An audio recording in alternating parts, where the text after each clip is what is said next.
Hey Martin, thanks for taking the time to do this 101 and thanks for agreeing to record it.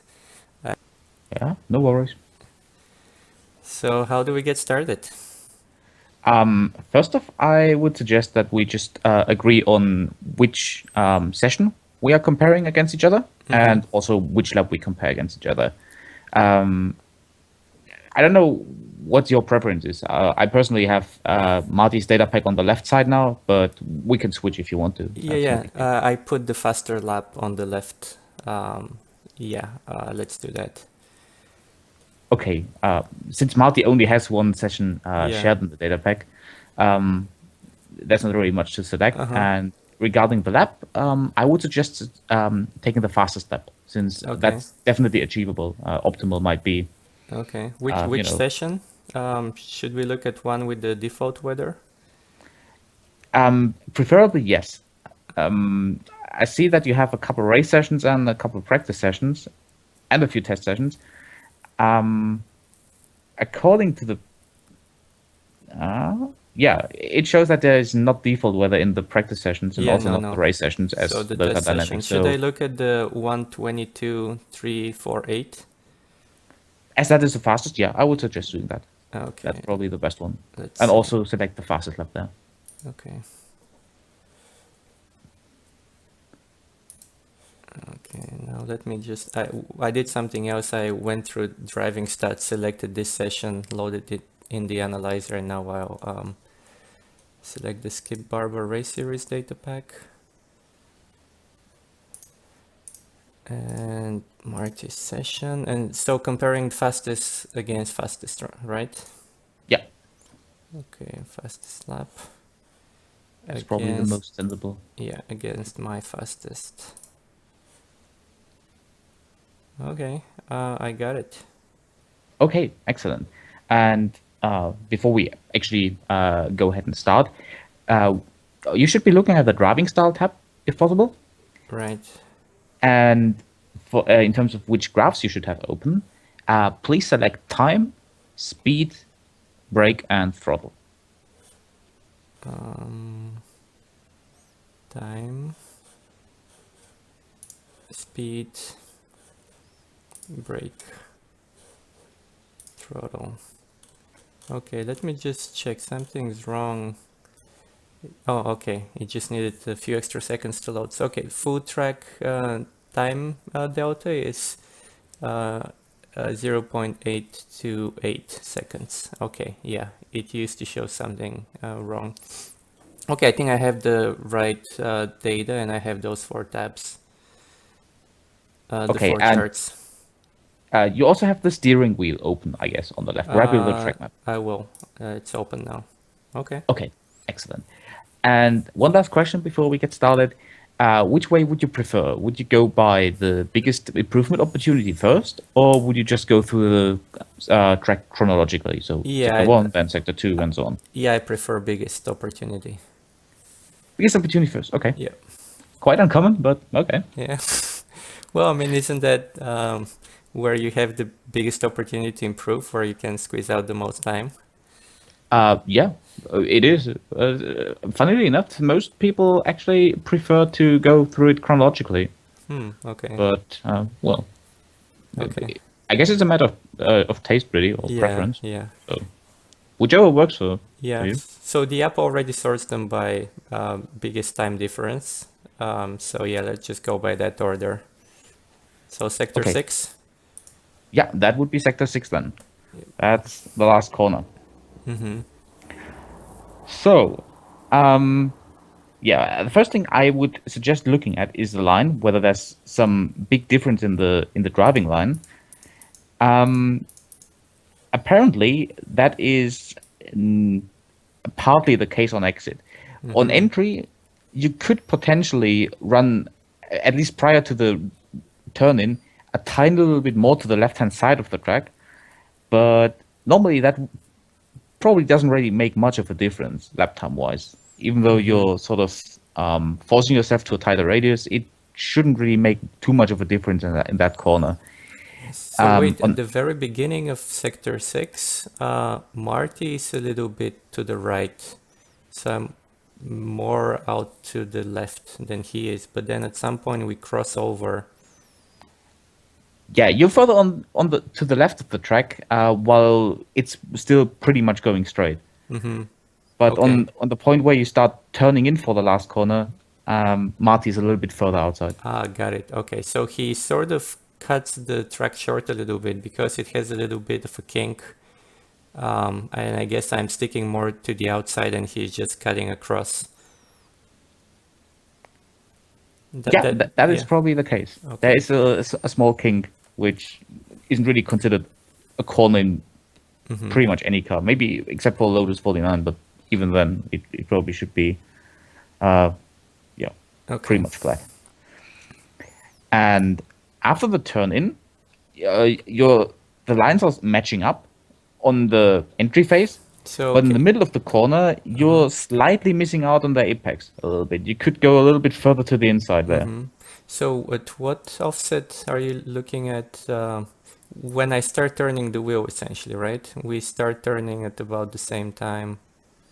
Well, there's some small corrections, a few degrees left and right.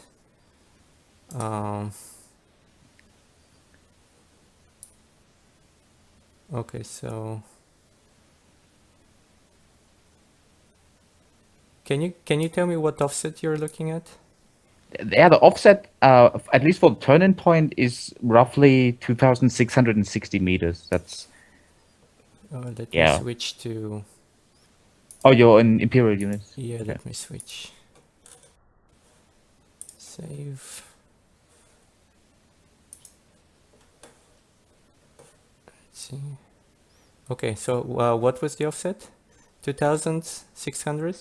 Yeah, 2,660 roughly. 60. Okay. 660. Okay, and let me zoom back in. All right. Yeah. So here is what, half a meter to the left. I see. Okay. Okay. Yeah. I just go through the line further, and see whether that is potentially explanation for the difference in lap time. In the middle, you're missing out on the apex a little bit, but that's again not really a big difference. It's around half a meter again. The line distance shows 0.63 meters, so yeah, slightly less than half a car width. But it's not gonna make too much of a difference. At least it's not explaining 0.3 of a second. On exit, however, you're not tracking out as far as Marty is, and that probably could make a difference there, since it essentially limits you to the point where you can start accelerating. The less space you use on corner exit, the more you're forced to accelerate late, and that in turn forces you to a lower speed on exit. That carries on through the rest of the straightaway, and you just don't have the momentum that you could have if you used a little bit more space. Okay, so essentially I start out wide, then start turning earlier, in effect, and then I run out wider. So I have an earlier apex than he does, effectively. Yeah, pretty much. Although the apex essentially is, in terms of the track distance where it is, it's probably pretty much the same, really. Okay, so it's more you about just the could- line itself. It's more a matter of where you enter and where you exit. The apex itself is pretty much okay. Got I'd it. say you could just move it a little bit further inwards, but Okay. in terms of where in the corner you put it is about correct, I'd say. But you could definitely use a little bit more space, both on exit and on entry. But it's more important to use the space on exit Okay, got it. in your case. I have a question about this sector. So if you look at the brake trace, it looks like I have I applied for a shorter period with more intensity, and he applies it with less intensity for a slightly longer period of time. Why is it advantageous? That first of all, does it make a big difference, do you think? And if yes or if not, like why do you think he does this? Why does he use a smaller force but slightly longer? It's probably just about maintaining balance, really, in that car. I think if you brake that hard in a short amount of time, it probably doesn't really make too much difference in terms of lap time, but it probably will cause a little bit more slip in the tires if you go for that high brake pressures. And maybe if over one lap, it doesn't really make too much of a difference. But I guess for a longer run, it could definitely make a difference with tire degradation and tire wear, even though in the Skippy, to be honest, tire wear is not too much of a concern. Okay. But still, normally it's a little bit better to just not abuse the tires. It's also good practice if you switch to other cars in the future. It's good to learn it relatively early to Yeah. not abuse the tires too much. If you look at the peak if you move the cursor to the peak of your brake trace, Yeah. if you look at the front wheel slip, there is a lot more wheel slip on your end than on his end. You're about 5.5% on the left wheel and 6.5% on the right wheel, which is relatively significant, I'd say. Okay. Yeah. Whereas Martti is at only 1% and 1.6%. Got it. So, Okay. So that's I should try to pay attention to that as well. yeah, generally around 5% is still fine, but especially on cars that are more dependent on tire wear and tire degradation, it's probably better to just keep it relatively low, in the 1 or 1.5, maybe even 2% range. Okay, got it. Okay, so the most important thing would be to pay closer attention to the line, use more of the track on the exit, and then maybe secondarily I can see if I can do something about the brake trace, but it doesn't seem as important as just utilizing the full width of the track on exit. Yeah, I guess so. Okay. What also is something that it's pretty much closely connected to the line you take. But if you look at the throttle trace, there's also a pretty distinct difference between the point where Martti is going from 0 to 100% throttle and the point where you do that. Yeah. If you look at it, Yeah. Martti is hitting 100% at 2,779 meters, Yeah. and you're hitting it at around 2,793 meters. Yeah. And that's really a quite significant difference. And that's also, if you look at the time graph, where shortly afterwards, the time graph makes a little bit of a jump. And that's essentially the point where you lose the most time. Got it. If you look at it, you're about 0.6 behind at this point, where you're going full throttle, and you're more than 0.8 behind at the start-finish line. Right. So just on that short straightaway to the start-finish line, you're losing about 0.2. Got it. Okay. And the other 0.2, it basically is a fairly gradual loss in your case here. You're losing pretty much everywhere in the sector, but you're not losing anywhere in particular to a big extent. It's just overall you're missing on speed a little bit. Right.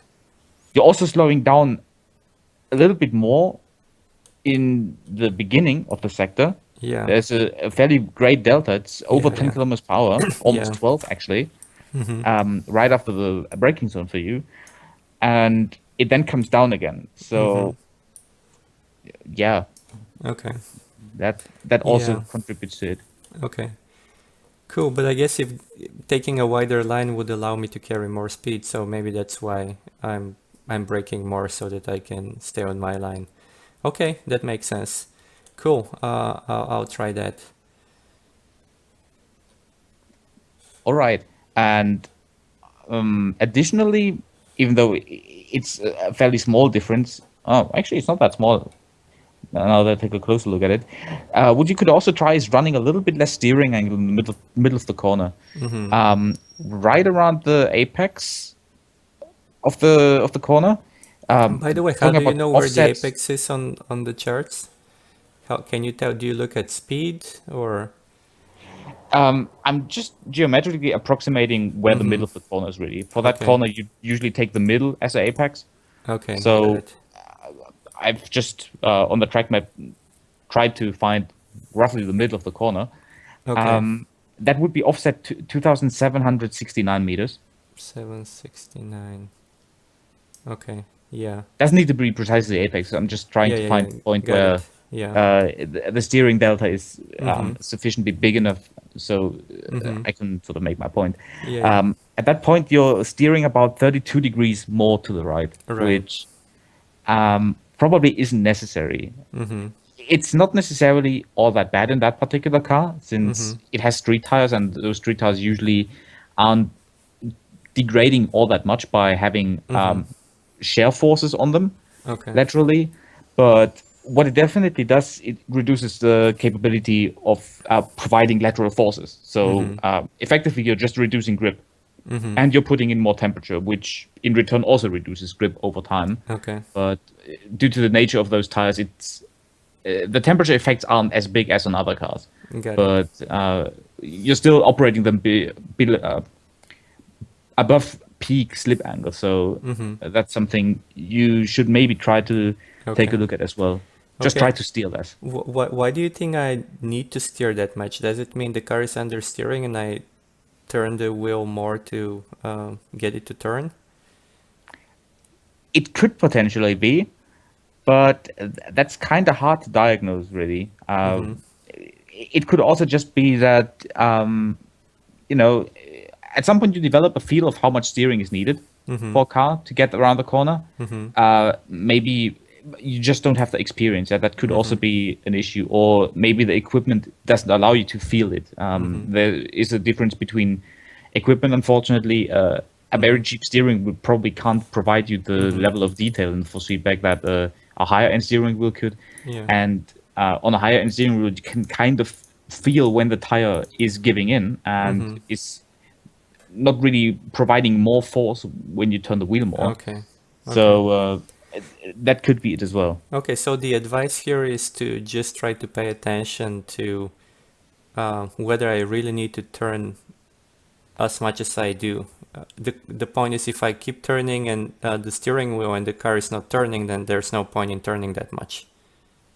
Yeah, exactly. Okay, got it. All right. Cool. Any further questions so far? No, I think that makes sense. Yeah, I think yeah, I don't have questions for this sector. Okay. So I guess we can move on to the next opportunity, Sector 4. Okay. It's taking a moment to load. Okay, yeah, I really had a hard time with this one. I spent maybe close to a couple of hours just focusing. I used to be like 6/10 slower for quite a few sessions. And the challenge here was I could never really get the line. I think I now figured out the first part, but for some reason I just can't get the line right. It is a tricky sector, especially since it's so many corners that are connected to each other. And if you sort of don't get the line right for, let's say, the second turn of that particular sector, it will also affect the third turn and the complete exit speed of the sector. So that's really a tricky part of the circuit. Probably the most tricky one overall for Summit Point, really. Okay. So, yeah, let's take a look at the line real quick. The first thing is the right-hand kink, which is typically close to flat out, almost. Yeah, there your line is pretty much matching up with the one Martti is taking. There is, at the apex, literally no difference, or almost no difference. And overall, in that particular corner, the line doesn't make too much of a difference. You're also going further to the right-hand side than him for the braking zone for the left-hander, which I would say is a good thing. That's probably even an advantage, actually, since you're sort of opening up the radius a little bit and should be able to carry a little bit more speed. And your apex in the corner is about right as well. You're actually taking a little bit of a later apex from what I can see, which for that particular corner doesn't sound bad at all. That's probably fairly good. You then stay a little bit further to the left-hand side, which is not really necessary on exit there. You could use a little bit more space there, since you have more than enough time to move the car to the left-hand side again for the next corner. So accelerating a little bit earlier and running a little bit wider there is definitely an option, and it won't hurt you for the next corner. Which offset are you looking at, just to make sure I didn't lose you? Well, the point where you're not tracking out as much, that's around 1750 meters. 750. Okay. 1750. I see. Okay, so I see. That's like 1 meter difference. Yeah, that's significant. Okay. Yeah, just track out a little bit more. It's probably the easiest. It's fixed the easiest by just applying the throttle a little bit harder, really. Not necessarily sooner, but just stomp it a little bit more, than the car will sort of push a little bit wide as well. Yeah, so but it will get you a little bit speed. Yeah, Martti's full throttle here, and I'm modulating a little bit. I'm more easy on the throttle. I don't really go full throttle. I go full throttle for a brief moment, and yeah, okay, makes sense. Yeah, and for the next corner, the tight right-hander, the second hairpin, on the entry phase, or before the corner really, you're a little bit further in the middle of the road, and that is sort of making things a little bit harder for you without good reason. You could just position the car a bit further to the left and open up the radius again a little bit more. And after turning in, you're actually running a little bit wider than him, around 70 centimeters. You could run a little bit tighter there. That's probably better. And then I think here the issue is, I don't know, I don't really have good reference points. So maybe that's why I find it difficult, because it's all very curvy. And is it my apex is actually early, and that's why I'm tracking out wider on the entry? You're actually taking a much later apex for that corner. Oh, okay. So is it like sort of double apex, or? The whole complex is sort of a double apex, but that particular corner is actually treated as a single apex. You should apex kinda early at that particular corner, and then accelerate out, track out really wide, and then at some point you'll briefly need to lift off for just a short moment to get the car rotating a little bit more for that sort of following right-hander that comes immediately after accelerating out of the corner. Yeah.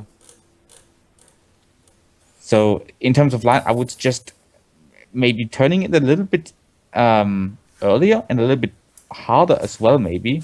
Although actually you're turning quite hard there, so that actually might explain also why you're running a little bit wide there in the middle, since you're sort of overstressing the tires a bit. And on the exit phase of that right-hand hairpin, I would suggest tracking out a lot more. You're staying very far to the right-hand side there. It's about 3.5 meters difference Yeah. at 1960 Yeah. Yeah. meters. Yeah. So that is quite significant. You're saving meters by that, and if you look at the time graph, you're also regaining the time that you have lost previously, Right. which seems good, but it also forces you to a lot less speed through the next right-hander. Yeah. That's just a product of your fairly shallow line from Yeah. the right-hand hairpin, Yeah. and that in return gives you a slower entry for the following right-hander. And that's also what you can see there in that right-hander.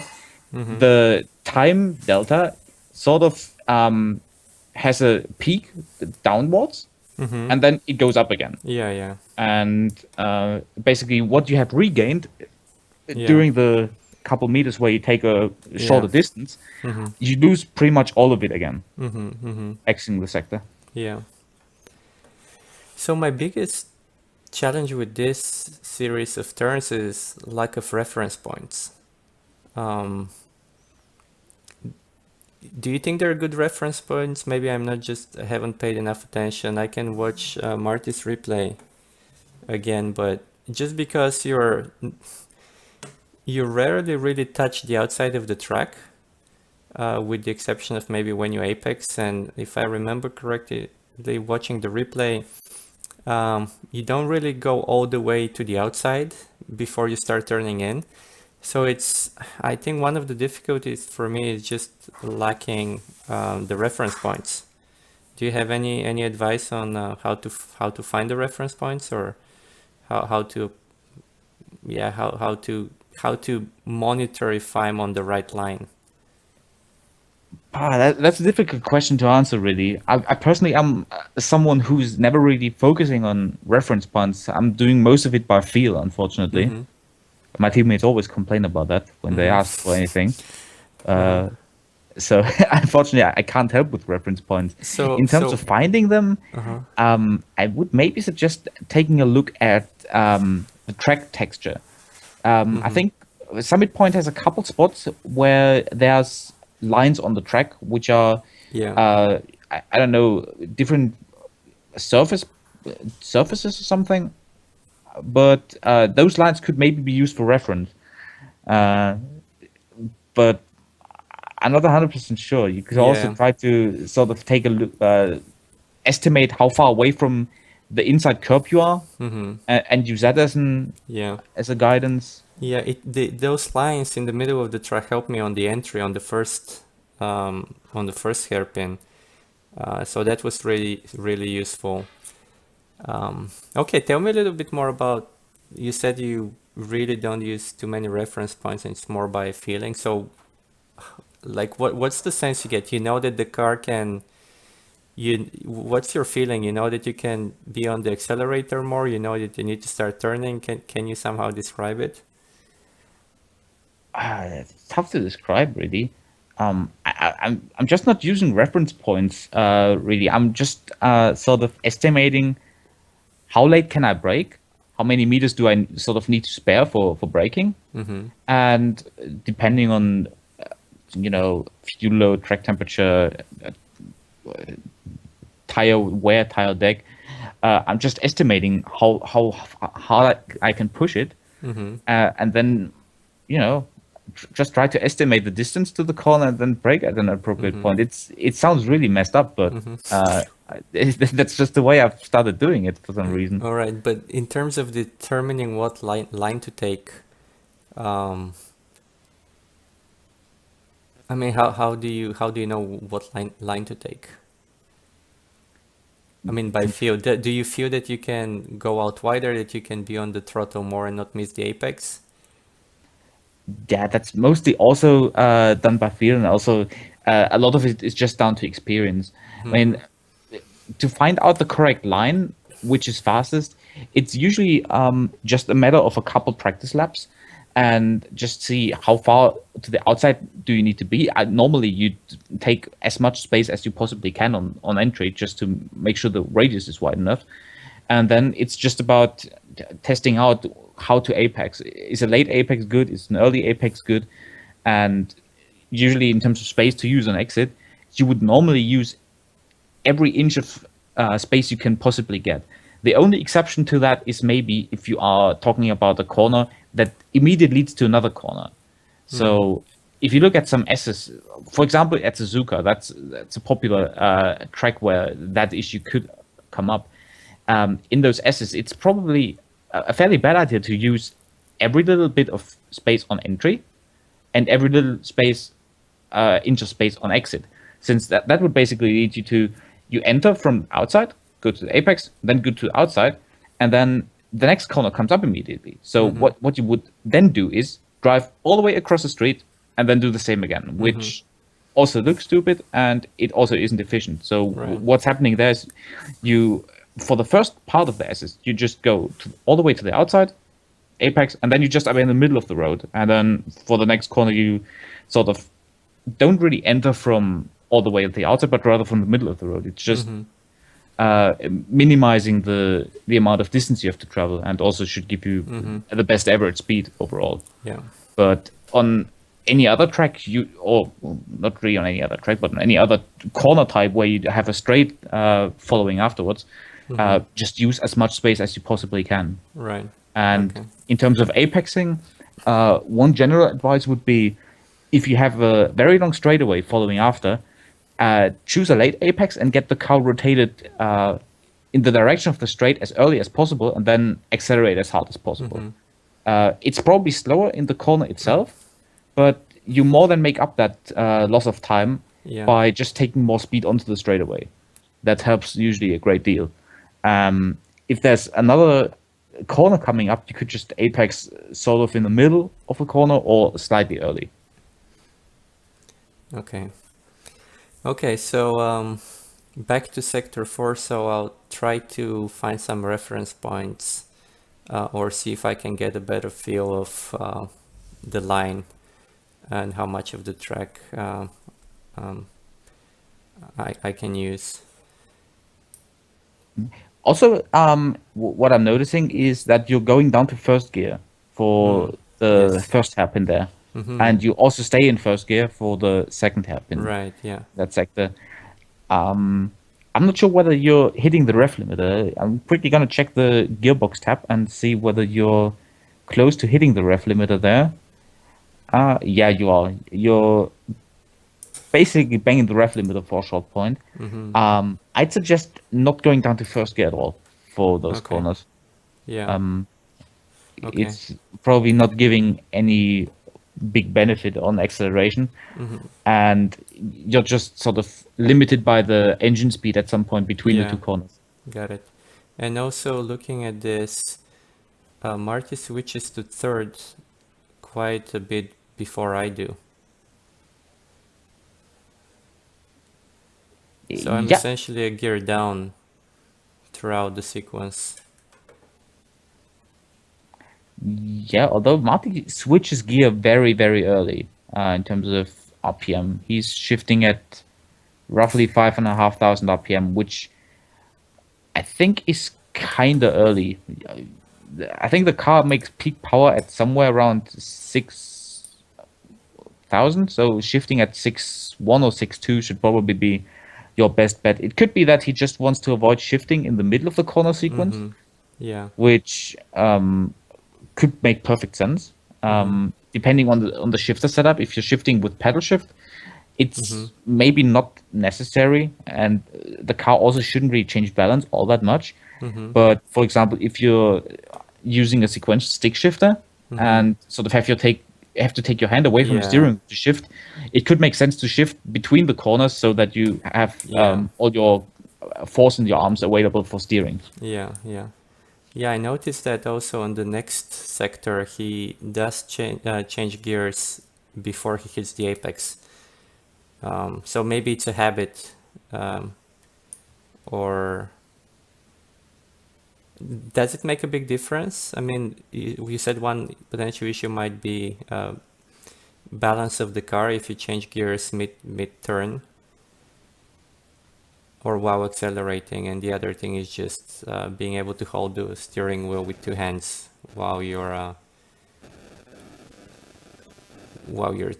turning. Yeah, on that car, typically it doesn't really make too much of a difference balance-wise, since the car doesn't really have all that much power, and on higher powered cars, especially cars that have a fairly peaky engine power curve, where you have lots of power towards the end of the rev range and a little bit less in the middle, it could be reasonable to short shift on those quicker cars, but that car really doesn't have Okay. a very peaky engine curve, and also it doesn't really make a whole lot of power in the first place. So I doubt that it's a balance thing. Okay. The car shouldn't really make Yeah. or So have enough power to get power oversteer at any point on that track. So so on an F1 car you would probably shift a little bit early.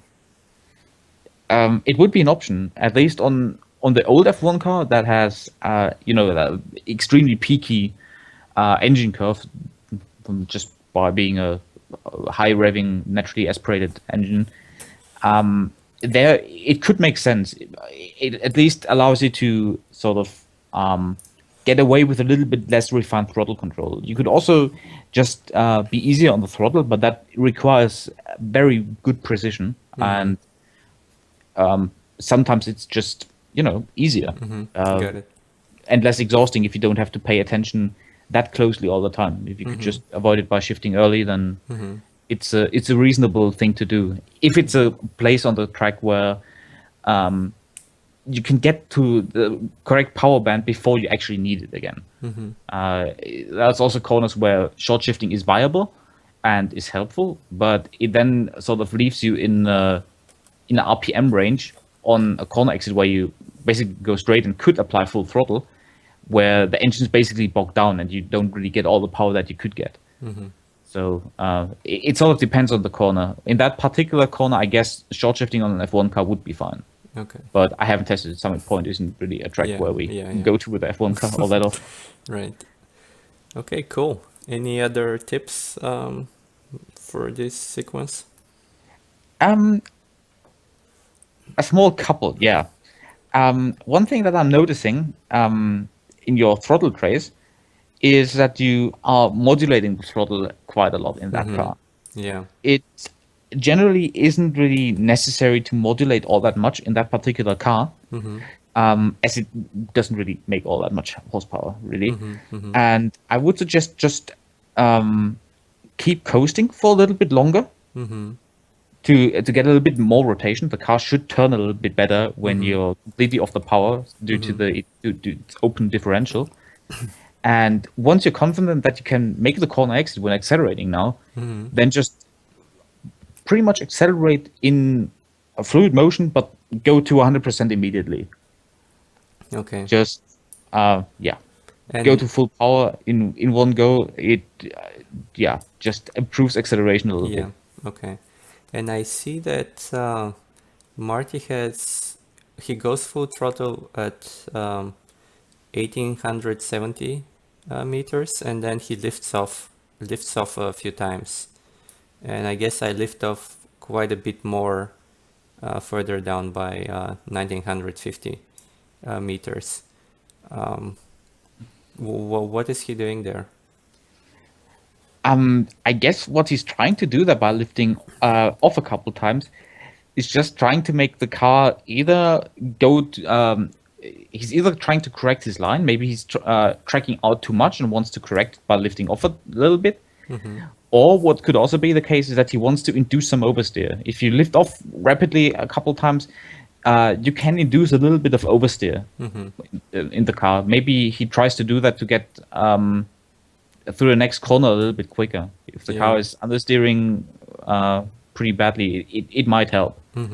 And I guess for your throttle trace, since you're going down all the way to 0 at some point, I guess that's just to shed speed a little bit for the right-hander. Due to the line, I guess you actually need to shed speed, as you probably can't get around it without hitting the track boundaries on the left-hand side.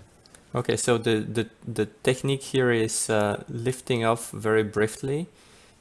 Short sequence like 2 or 3 times will help turn the car more by inducing some oversteer. Potentially, yeah. Usually, one movement should be enough to load the front tires and get a little bit of oversteer. But I'm not entirely sure why Marty did that. It could be Maybe just two habit, it could corrections, because be it's corrections, yeah, could be anything. yeah, it's 15 meters apart, 15, 20 meters apart, so maybe that's why. Yeah, and the big thing where he lifts down to 0, that's actually a shift sequence. I guess he's not using the clutch to shift up.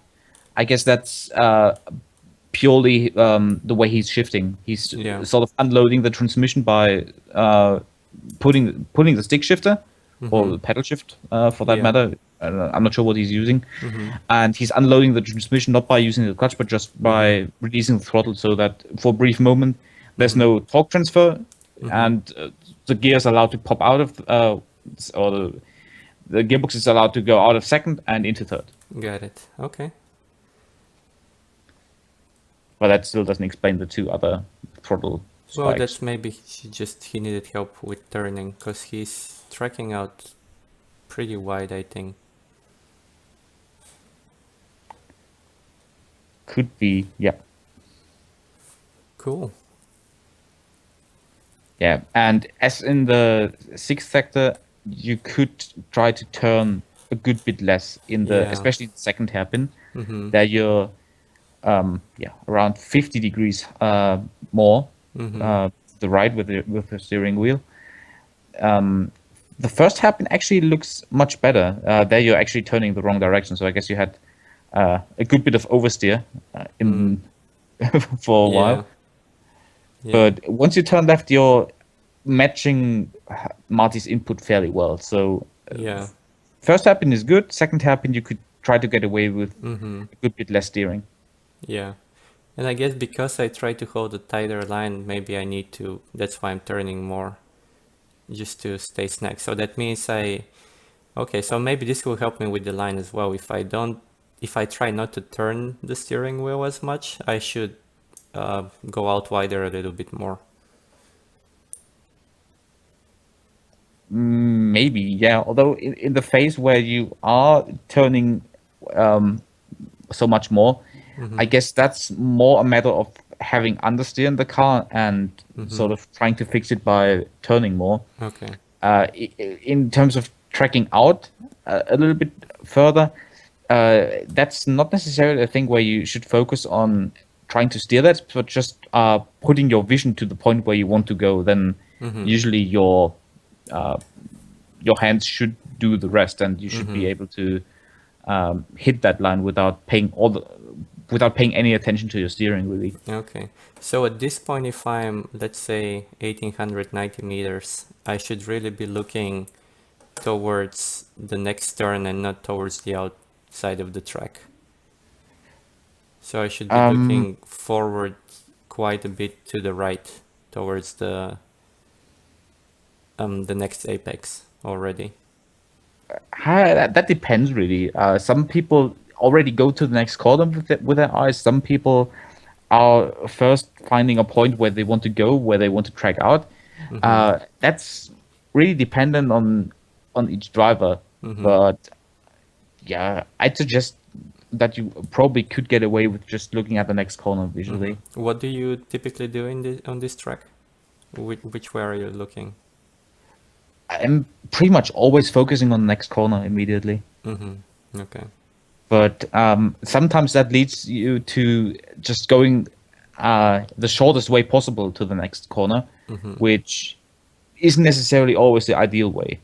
But that's just a matter of practice and also preference. As I said, some people just first look at where they want to track out and then to the next corner. Okay. Some people immediately go to the next corner. Got That's it. Okay. driver preference, really. Okay. Cool. Sector 2? Sector 2, turn two, that's yeah. basically turn 1. Yeah. That's different braking zone, at least, usually. So, first off, let's check the line again.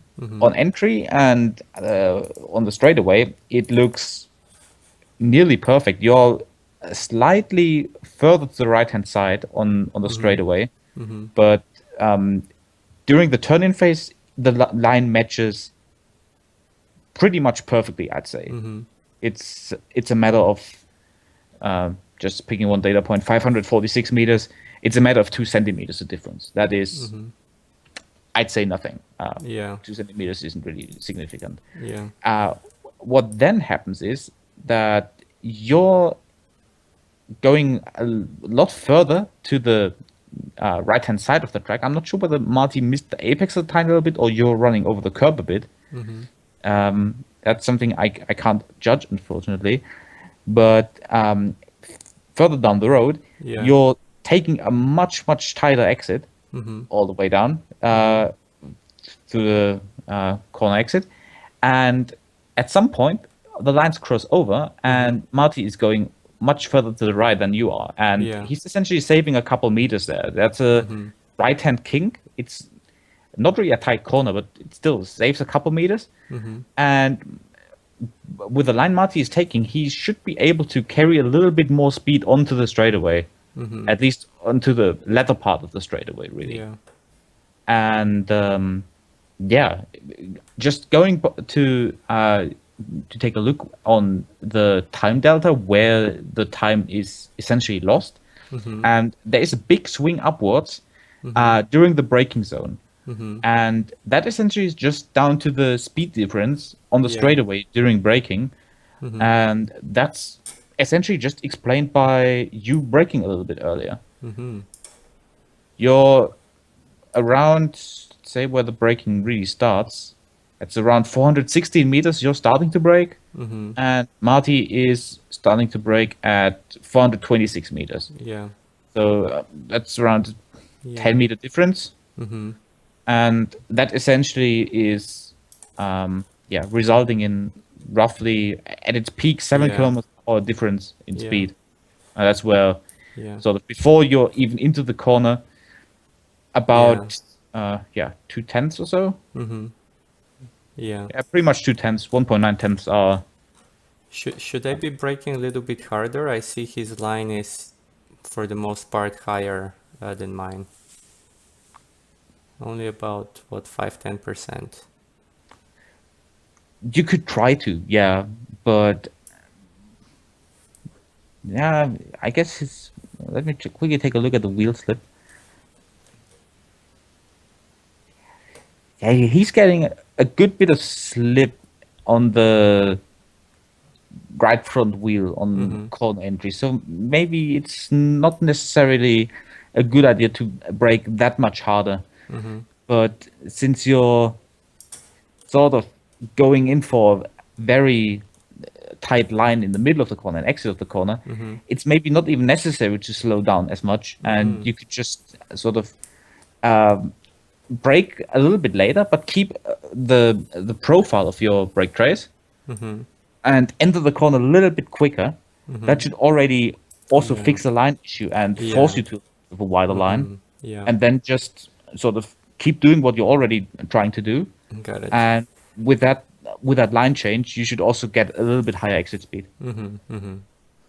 Okay, so braking a little bit later will mean I have more speed on the entry, and then this extra speed would push me out on a wider trajectory. Okay, makes sense. Ideally, that should probably be the case, really.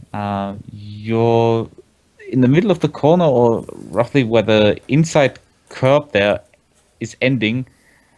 You're round, or not necessarily ending, around halfway through the corner, really, through the tight part of the corner. Your 4 kilometers per hour slower, since I guess, the efficiency of the braking is about the same, I'd say, even though you're less on the pedal. You still slow down quite well.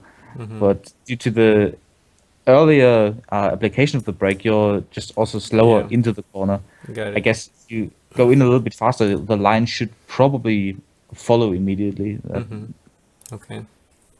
And also don't go down to first gear. I see that again. You're into first gear for that particular corner. I would suggest not doing that. Okay. Stay in second there. Yeah. Okay. Yeah, I didn't notice that. Okay, cool. Next Other than one. that, your throttle application, for example, looks pretty good this time around. You're a little bit early on throttle, and at least Mm-hmm. at the point where you really sort of seem to have the intent of accelerating out the corner, Yeah. and you're not really maintaining a lot of uh, you know modulated throttle all that Mm-hmm. much. You're Mm-hmm. going up to around 65% for hold it there for a brief moment, then go to 100 Yeah. relatively quickly. Mm-hmm. So that's better than in the other Yeah. corner we talked Yeah. about. Mm-hmm. But you could still just go Yeah. immediately from Yeah. 0 to 100. And one thing that I also notice right now, Mm-hmm. you're not reaching 100% throttle at some times. Yeah. That probably is a little bit of an issue with your calibration of the throttle pedal. Yeah. So So I don't know if it's the calibration, it's the HE pedals, and I guess I maybe when I I have to press a little bit harder to get 100%. Otherwise it's like 90 something, 99, yeah, 99.95. So is it a calibration issue or should I just step on the throttle harder? How have you calibrated yours? I have programmed a little bit of a dead zone towards both the minimum point and also the maximum point. Mm-hmm. You could also just get away with just press the pedal harder into that rubber bump stop it has. Mm-hmm. But over a longer race, I'm guessing Mm-hmm. that the higher force that Yeah, you get tired. you need to use, that's probably tiring for your foot, Mm-hmm. and it's not something that I'd be comfortable with over Yeah. time. So So how do you calibrate the dead zone on the low end? So you just don't press it as hard when you calibrate to find the maximum value, but how do you get a dead zone on on like the 0% throttle? essentially, what I'm trying to do there is I'm just modifying the joy calibration file in the iRacing directory. Uh-huh.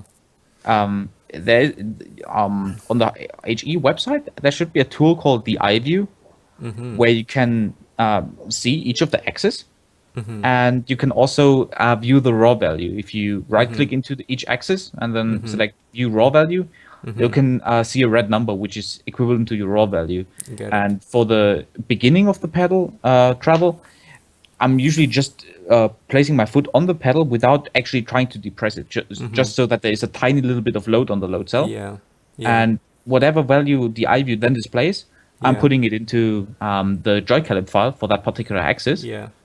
And for the maximum, I'm just basically putting the foot down without pressing into the bump stop all that much. Mm-hmm. Take a look at the raw value, and then subtract maybe 10 or 15 from it, just to make sure Okay. that I definitely don't run out of full throttle Yeah. when I'm Okay. sort of driving a little bit more relaxed on it straight away. Yeah. And yeah, put that in for the axis, for clutch and throttle, and for the brake. I usually just also take a little bit of a dead zone on the beginning of the throttle travel, of the brake travel. Maybe just put the foot in with a little bit of force, Mm-hmm. take that value as the minimum, and the maximum is just a matter of taste, really. Yeah. How hard you want to press it for full brake application. Yeah, I think this dead zone calibration would be really helpful for me because I've noticed I typically rest my leg on the clutch, but then I can't really rest on it because then I start getting like a clutch application, like some small percentage. What do you do? And my legs get tired if I essentially pull my foot back to not really touch the pedal.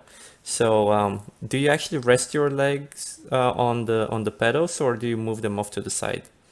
I guess with the dead zone you can actually relax your leg a little bit, your foot a little bit on the clutch pedal.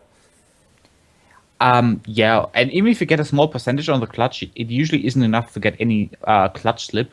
Uh-huh. So I guess for most cars, that's the percentage is kind of high. But I guess below 5%, it doesn't really make any difference whatsoever.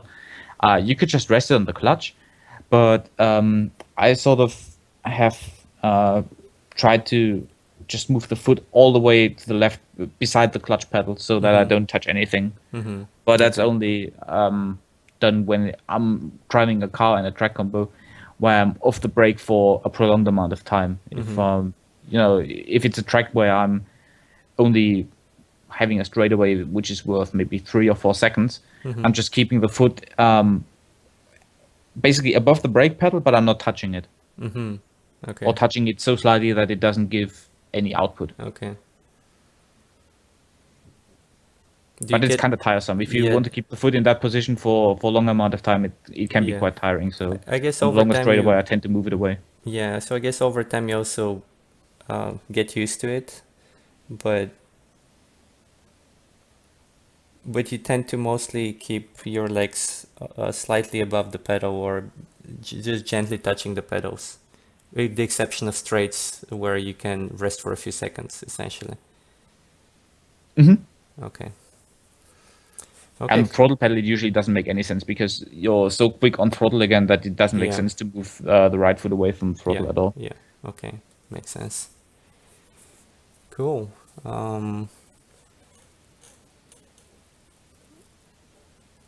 I think we're almost running out of time. I don't know if you have extra time, but maybe we can quickly look at the remaining sectors. I do have some extra time. It's no big deal. Let's just go through the rest. Yeah, okay. So 5. All right. Okay. Yeah. So, in terms of line, there is on entry basically no real difference, but on apex, Martti is going a little bit further to the right-hand side and closer to the curb. And on exit, he's using a good bit more space. But yeah, that's pretty much it, really. Yeah. On the very exit, it's just a straightaway, or the very end of the sector is just a straightaway. Yeah. And that small kink we talked about earlier, that small kink, he's taking a little bit of a tighter line and saves a couple of meters. But I guess a big difference is just the sort of slightly different line on apex. He's just closer to the curb. And the biggest thing surely must be the exit, where he's using a lot more space, and he's probably able to run with a lot higher speed exiting the corner. That's also backed by the throttle trace. He's lifting a little bit earlier than you do. The profile looks about the same, but it's shifted a couple meters. And what he's doing is basically lifting off. That allows him to go closer to the apex and closer to the curb. And then he accelerates immediately afterwards and is therefore carrying more speed exiting the corner. You're quicker than him in terms of speed, briefly, at the point where he's just about to get on the throttle again, and you're about to lift off, or in the middle of the process of lifting off. That 2.8 kilometer per hour difference might actually explain why, even though your steering trace and your line at the very beginning of the sector is essentially the same, why you're not really getting all that far to the inside, and then you have to lift off a little bit longer than if you're not hitting the apex, and can carry less speed through it. Okay. I guess. Okay, that makes sense. Anything else here? Not really. Your steering input looks good. Your peak is a little bit higher, but that's probably also partially caused by the tighter line you take overall, since you're not tracking out as much. So naturally, you probably have to steer a little bit more. And gear choice wise, you're shifting up a good bit later than him, but that's not necessarily something that I view that critically, really, since you should shift fairly late in that car. And I guess your shifting point, let me quickly take a look at the RPMs, where you are shifting. You are shifting at Well, RPMs are actually decreasing. You're shifting while you're off power, I guess. But check. Well, Martti is actually shifting at the correct point. He's just going a couple kilometers per hour quicker at that point where he is shifting. Okay, yeah. So you're looking at the RPM 6100. Yeah, 6100 is about right. The car makes peak at 5.9 or 6, I believe, and Redline is at 6,300, I think. So that point is fairly reasonable. The car also doesn't make all that much power above peak, so you should shift fairly quickly after the peak. Okay, and essentially I'm just randomly shifting up because the RPM is pretty low. Yeah, you're shifting at the point where the RPMs are falling. So I guess since they are falling, you probably are off the power at that point, Yeah. or not fully on the power. Aha, got it. Okay. Yeah. Okay. Okay, cool. And I guess this is one that's just the start finish line straight. That's the result of 6. So the last turn, just lower speed on the exit of the previous turn. Most likely, yeah. It hasn't loaded for me just yet. I'm still in the process of doing so. But typically it's just the result of the last corner. Yeah. Or potentially also the point at which you shift up might come into play at that particular thing. Yeah. But since on that car it really doesn't make all that much of a difference, and you are already in 5th gear at the very beginning of the sector, since 5 is a top gear already, there's no shifting involved, and there's also what is involved there, which might play a role, is your throttle. There's a difference in throttle position. And that's probably also just down to the calibration. You're only hovering around 98% of the throttle. That could play a role there. Yeah. You can actually see it, that it does play a role there, because usually if your exit speed of the last corner is not up there, the speed delta between the two laps should decrease over time. And it's the opposite here. In your case, it's actually increasing. So it's very slightly. I mean, we're talking about slightly below 1 kilometer per hour to around 1.1 kilometer per hour. Yeah. But that pretty much hints at the fact that you're either not having the correct tire pressure build up yet, and you're just having more rolling drag, or that you're not using all the engine power. And in your case, since your throttle is down, I would almost make a bet on it that it is the throttle calibration that is causing it. Yeah, makes sense. Cool. And it looks like I actually have in one turn I'm a tiny bit faster than Martti. That is correct, yes. You are actually a little bit quicker in Sector 3. What's the cause for that? Let me quickly see.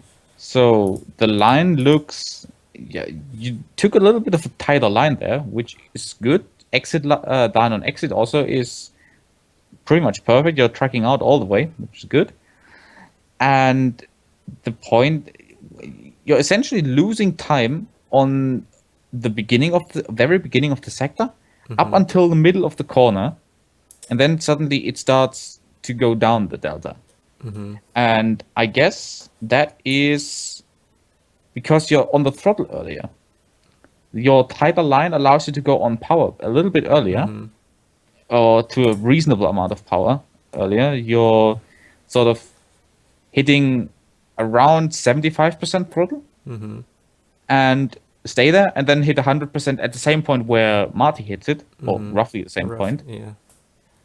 You're actually hovering around 96, which again is probably your pedal calibration. But 75% of throttle you apply a good bit earlier than Martti even Yeah. starts to go into the throttle, that's a point where the time delta changes direction from going upwards to going downwards. And that's essentially where you're gaining the time. Okay. Cool. And again here the same thing with the tap. I guess I have a apply more pressure on the brake and he applies less pressure. Maybe this allows me to keep a tighter line because I'm applying slightly more brake pressure. Probably, yeah. In that case, I'm fairly sure that is actually the thing that's happening, since let me quickly take a look. Yeah, the speed delta is fairly big after the braking zone. You brake at roughly the same point. The beginning of the brake race matches up, but then yours just spikes much higher and ends earlier. But you're slowing down more. At the point where your brake race ends, you're roughly almost 5 km/h quicker, slower. And your reduced entry speed is very likely allowing you to do that tighter line. I'd guess that Martti probably just was a little bit too quick into that corner, and therefore that sector wasn't ideal for him. Okay. Okay, cool. Well, that's super helpful, Martin. Thanks a lot for the detailed analysis. That gives me a lot of homework. I'll plan to do some more driving later today, and we'll see what I can do. All right. Yeah, thanks for taking the time and doing this. It was a pleasure to work with you. Yeah, thanks, Martin. Pleasure is entirely mine.